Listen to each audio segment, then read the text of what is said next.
Acabou de sair um vídeo aqui, vamos dar uma olhada. Olha só. Cadê? Tá pequenininho aqui, mas vai dar pra gente ver. Nicolas junto com Flávio Bolsonaro. Acho que acabou de sair esse vídeo. Eu sei que o Nicolas está fazendo o possível para diluir a guerra. Oi? Nicolas está fazendo o possível para tentar diluir a guerra e ficar na boa, mas tá difícil pro lado dele.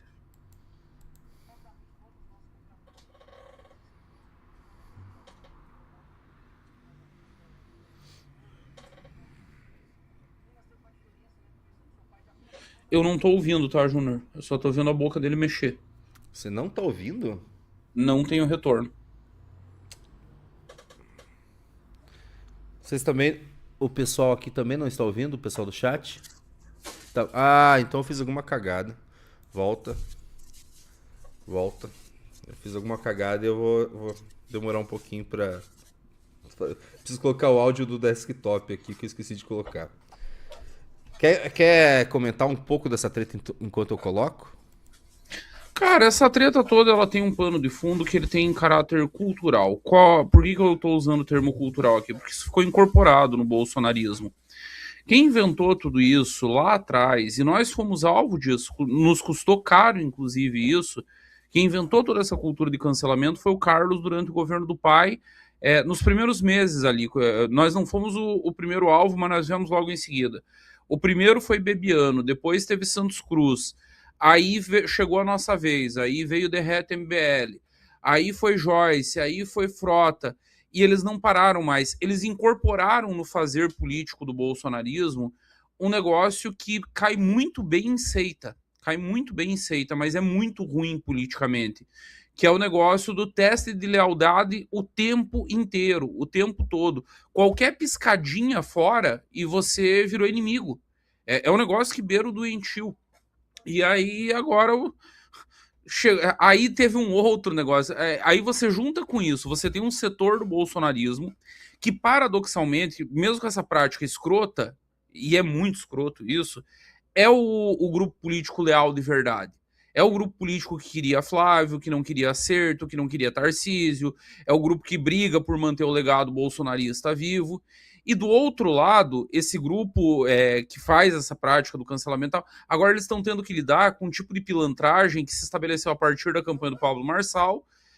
Eles incharam, eles não cresceram, o governo levou ao inchaço do bolsonarismo, e há uma diferença fundamental entre inchaço e crescimento.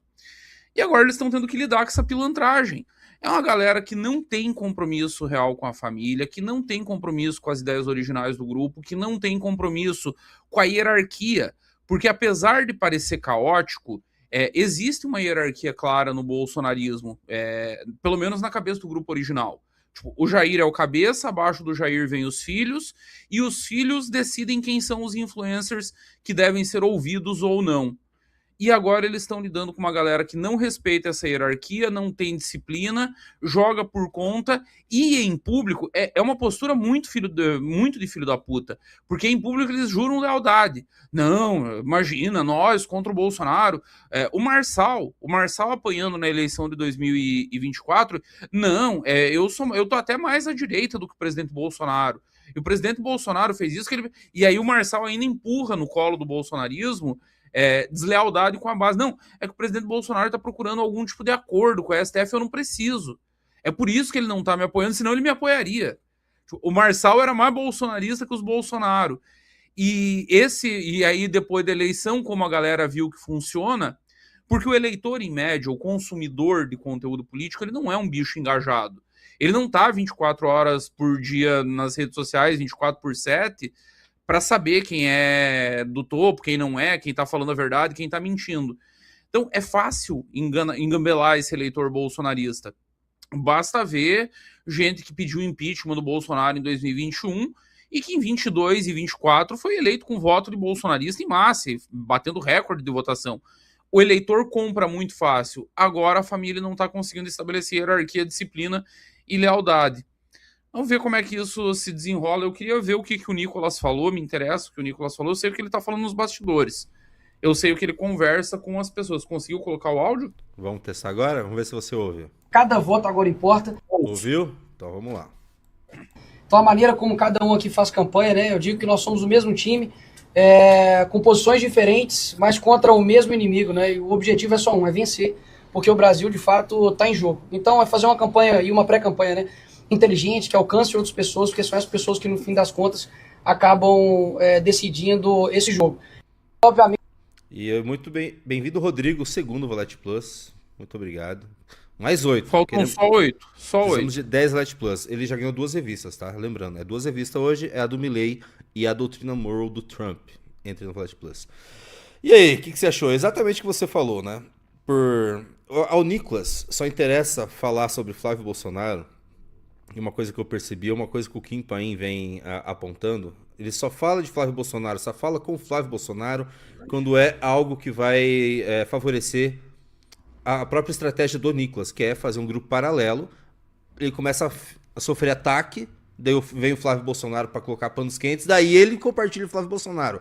Aí ele fala com o Flávio Bolsonaro. Nunca é para pegar algum desgaste para defender o Flávio Bolsonaro, que traz a imagem do Flávio Bolsonaro, traz um desgaste, né? Porque ele não é o Jair. E nunca é para a campanha do Flávio. É sempre compartilhando o Flávio, pedindo pro pessoal amar o Nicolas e gostar do Nicolas. Isso é uma filha da putice que eu fico com dó. Dó não também, né? Putz, vocês compraram isso. Sempre apostaram em traidores. Até fiz uma postagem, Bisoto, no meu Twitter, falando, ora, sério que essa galera, porque todos esses ex-MBLs tá entrando no grupo do Nicolas. Sim. Então, ora, vocês abraçaram, deram engajamento, like, voto pra uma galera que traiu todos os grupos políticos que fizeram parte.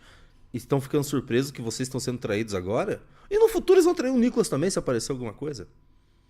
É assim que funciona. Eu acho engraçado porque a boca pequena que eles conversam é que o Nicolas é candidato a presidente em 34. É esse o papo. E aí, nesse caminho, eles querem fazer bancada, eles querem... Por exemplo, a Campanhola aqui em Santa Catarina é da bancada do Nicolas, não é segredo para ninguém, tem outros estados. Paraná também deve ter, Júnior, os candidatos do Nicolas. Ele tá tentando meter no Brasil inteiro. Isso também envolve muita grana, tá? Vai ter esquema de fundão.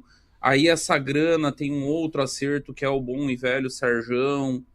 Cara, tem muita coisa rolando nessa história. Ela tá cada vez mais pesada. É o que você falou, cara. Eu disse lá atrás, e foi um erro de avaliação, eu achei que alguns que eram ex-nossos lá de trás não iam passar nem perto de eleger.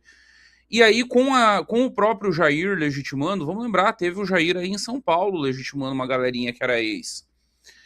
O público comprou, e o Nicolas tá repetindo a receita agora. E dá certo, porque no eleitor, volto a repetir, o eleitor não tá consumindo 24/7, e hoje o maior desgaste não é da turma do Nicolas. Quem tá levando na cabeça, quem tá tomando mais pau em rede é Kim Paim, é Eduardo Bolsonaro, que estão levando a fama de eles estarem atrapalhando a campanha. É bizarro, cara, bizarro. É o que você falou, eu quase sinto pena. Eu quase sinto pena. Me voltou o retorno agora do nada. É que... Opa, terceiro valete. É que me mandaram um vídeo, eu não pausei, né, o áudio do desktop aqui, achei engraçado o vídeo. Quer ver? Manda. Ó o Timóteo da Brado. Ontem, Eduardo Bisotto disse isso. Cientista político afirma que Lula não será candidato às eleições. Você quer que eu dê o play aqui? Você quer reagir você mesmo? Eu gosto de ser elogiado. Na verdade, eu prefiro mais 7 membros entrando. Eu também gosto de membros entrando. Precisamos de mais 7 Valete Plus. Mas dá o play aí pra mostrar o que eu disse ontem, Júnior. Não, o que você quer? O que você gosta? De membros entrando. Sinto um prazer inenarrável quando membros entram.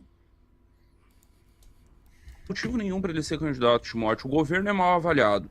Você tem um governo que, no melhor dos cenários, tem 45% de ótimo e bom, e em pesquisas infladas. Isso não reelege ninguém. Não há qualquer sinal de recuperação do governo ao longo do ano. Lula disputou 3 eleições antes de ganhar a primeira. Ele disputou 89, 94 e 98. Perdeu 3. Depois que ele ganhou, depois que ele foi governo, só tem vitória. E não só dele. Em 2010, ele encerra um governo com 80% de aprovação e elege como sua sucessora uma mulher que nunca tinha sido síndica de prédio. Tal era a força que ele pôde se dar o luxo de escolher alguém com dislexia. A Dilma tinha um problema claro de dislexia, comunicava muito mal, com péssima relação com o mundo político, e ele empurra isso goela abaixo, o mundo político tem que engolir, e ele elege ela, depois, numa reeleição dificílima, com o governo dela mal, ele reelege com a força do carisma dele, entrando na campanha, jogando pesado. Em 21, esse cara é tirado da cadeia. Olha o poder simbólico disso. É quase um Mandela brasileira. Talvez a gente não tenha se dado conta do nível do simbolismo no meu campo político, porque a galera é anti-lulista. E aí também não quer reconhecer algumas coisas. Esse cara foi tirado da cadeia para derrotar o Bolsonaro. Concordo, foi o único verdade. nome. E não foi falta de alternativa, Timóteo, porque foi tentado outros nomes antes. O que a gente chama de consórcio, sistema, essa união entre a STF, políticos do velho centrão, grupos de mídia, tentaram com Luciano Huck, não rolou, tentaram com João Dória Júnior. Enfim, chega de ficar fofando o ego do Bisotto. E agora vão ter que aguentar Renan Santos, que foi inventado pelo Bisotto bêbado. Já pensou? Do Cara, impeachment seria é incrível. como um grupo de desajustados derrubou uma presidente da República. O da eleição presidencial vai ser como um bêbado inventou um presidente da República. Né? Bom, vamos ver os próximos acontecimentos. Se isso acontecer, você entrar na história como o cara que bêbado transformou um mendigo em presidente da República, seria engraçadíssimo. Vamos voltar aqui então na discussão sobre os bolsonaristas, a briga bolsonarista, que são vários flancos de briga abrindo assim. Ele já rachou, a direita bolsonarista já rachou, já se transformou em dois grupos, já tá claro isso, tá? É claro. Olha, com o Flávio ganhando ou perdendo, viu? Não. Eu acho. Nananina não. Se o Flávio ganha, ele redisciplina a base. Porque aí ele tem os instrumentos para impor a disciplina. Aí deixa... Hoje, qual que é o grande problema para a turma dos cancelamentos, Júnior? Quando eles nos cancelaram, eles tinham um governo federal, eles tinham milhares de cargos, eles botavam 1 bilhão na PAN. Era outro papo. Não só na PAN, em vários veículos, enfim... Por que eles têm esse problema hoje de impor a disciplina? Porque eles não têm esses instrumentos. Se o Flávio ganha, não rachou, não. Se o Flávio ganha, eu vou te dizer, vão todos os oportunistas ajoelhar e dizer, tio, tira que eu mamo. Vai ser isso. No dia seguinte. Mas, cara, o Flávio perdendo, esquece. Aí é carnificina em último grau. eu vou refazer, realmente. Na verdade, eu não acho que ele... É porque eu vi ele na entrevista dele que ele deu no Inteligência Limitada, vamos falar um pouco dessa entrevista depois. Ele falando sobre o Nicolas, eu senti uma aura de maldade saindo dele. Eu acho que esse cara tá querendo destruir o Nicolas se ganhar, cara. Júnior, eu ouvi Uma de aura, pessoas próximas, uma aura. eu ouvi de pessoas próximas ao Flávio. Ele é o mais sensato, ele é o mais moderado, ele gosta de fazer acordos, mas ele não esquece, ele é vingativo. Ele Quarto sabe o que valete. a galera tá fazendo ele passar. 4, faltam Homero. 6. Faltam 6. Pô, Homero, faltam 6 Valete Plus. Entrem no Valete Plus. Se bater os 10, eu canto Internacional Comunista aqui pra vocês. De tanto membro entrar, ele vai virar comunista. E sim, eu senti essa aura vingativa nele, mesmo que ele fala que nem... Porque ele, assim, ele é o mais safado, ele é o mais corrupto da família Bolsonaro. É óbvio que ele ia ter mais lábia, mais forma de você lidar com as pessoas, né? E agora, por parte do Nicolas, dessa galera, ele tá juntando Guilherme Kilter, Pavanato, como eu falei, os ex-MBLs, todos os ex-MBLs que saíram, estão indo para esse lado do Nicolas. Não à toa ele está adotando esse discurso do Renan, copiando o discurso do Renan, porque ele quer os votos da geração Z. É o futuro. O Renan tá com 30% da geração Z, pô. É o voto dos próximos 30 anos. Então é óbvio que ele quer isso, é óbvio que ele tá pensando nisso. E agora falando, né, dessa galera, um foco de treta aqui em Paim. Ele continua indo pra cima do pessoal do Novo, principalmente do Deltan Dallagnol, do Sérgio Moro, porque ele meio que fala que o foco dessa distensão toda é do Deltan, e eu já nem acho, tá? Eu acho que é o próprio Nicolas mesmo, ele tem falado muito do Sérgio Santana, que esse pessoal tá tudo no bolso do Sérgio Santana. Sérgio Santana é o cara do dinheiro do Instituto do PL. Uhum. E ele toca muito nessa tecla, parece que ele tá dando uma dica, sabe, Bisotto? Ó, investiguem Sérgio Santana, Instituto do PL. Inclusive, ele até falou que é o cara das palestras de 6 dígitos do Nicolas. Só para registrar o problema com o Sérgio Santana, e nós precisamos ter cuidado com isso, Júnior. Não é ilegal o que eles estão fazendo, tá? Sim. É claro, assim, pode-se discutir a moralidade. Teve quem me dissesse, inclusive, que tem uma agência de marketing envolvida nesse negócio, Sérgio Santana, e que candidatos que queiram receber fundo maior têm que passar por ela. Agora, a pessoa que me deu a dica nem sabe se a agência está no nome do Sérgio. Então, pode ser imoral, mas não é ilegal o que eles estão fazendo. Eles estão jogando direitinho o jogo do velho Centrão.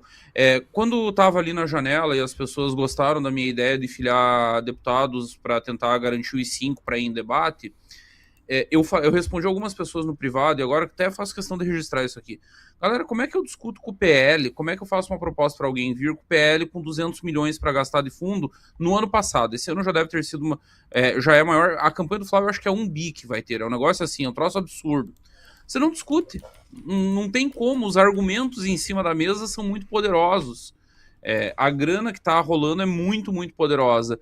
E esse é o maior ódio hoje da turma da família, da galera realmente leal à família, porque eles sabem que o Nicolas está sobrevivendo porque ele está com caixa na mão. Ele tem grana. É na base da grana que ele está resolvendo. E, bom, eu tô vendo essa tentativa do Kim Paim de... Na verdade, é a tentativa da família através do Kim Paim, que eu acho que é o único que tá tendo bolas de comprar essa treta. Só que demorou demais, já avisei, eu sempre falei, demorou demais pra você tentar controlar. Cresceu demais. E outra, ele fica demais, comprando. Deixou o Nicolas virar grande demais em rede, aí o Valdemar adotou o Nicolas. Tipo, o Nicolas hoje é protegido pelo Valdemar, eles não conseguem mais enquadrar pela Michele. Fudeu, não bota mais disciplina. O único jeito eles conseguirem redisciplinar é ganhando a eleição presidencial. Ou eles ganham a eleição, eles estão mortos, porque essa galera vem depois da eleição pra matar. Aí eles vão vir pra matar. Gostou desse corte? Assista às lives diárias no canal MB Live TV. E para mais cortes como esse, se inscreva no Rabo da Onça e fique por dentro das novidades da missão.